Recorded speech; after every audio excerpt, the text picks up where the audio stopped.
వంశీ దీపిక ఎలా ఉందిరా? She's fine రా. అమ్మా నాన్న మా పెళ్లి కూడా ఒప్పుకున్నారు. మరేంటి లేటు? త్వరగా పెళ్లి చేసుకున్న అమ్మాయిని తీసుకొచ్చేసిగా. నేను అదే పనిలో ఉన్నాను, అందుకే కార్డు కూడా సెలెక్ట్ చేశాను. చూసి చెప్పండి ఎలా ఉందో.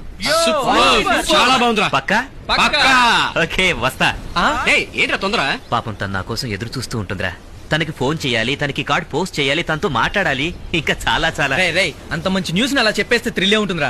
ఆ అమ్మాయికి ఫోన్ చేసి ఇంట్లో ఒప్పుకోలేదని చెప్పు, టెన్షన్ పడుద్ది. ఆ తర్వాత ఫోన్ చేసి ఊరికి ఏడిపించడానికి చెప్పు, హ్యాపీ ఫీల్ అవుద్ది.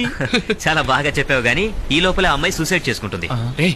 అవునరా, తను చాలా సెన్సిటివ్. అందరమ్మాయిలా కాదు. తను ఒక్క క్షణం కూడా బాధ పెట్టడం నాకు ఇష్టం ఉండదు. వంశీ నువ్వు ఇంకా ఎక్కడే ఉన్నావంటే వీడి ఇలాంటి చెత్తడలు చాలా ఇస్తారు. నువ్వు వెళ్ళరా. ఇట్స్ ఓకే రా, బాయ్ బాయ్.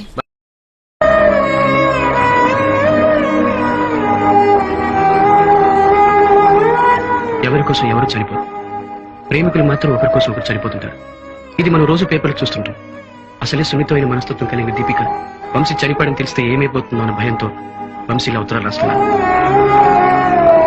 నాన్న అది తప్పో కాదో నాకు తెలియదు, నేను ఫీలింగ్ చేస్తున్నాను. ఏమిటో అనుకున్నాను.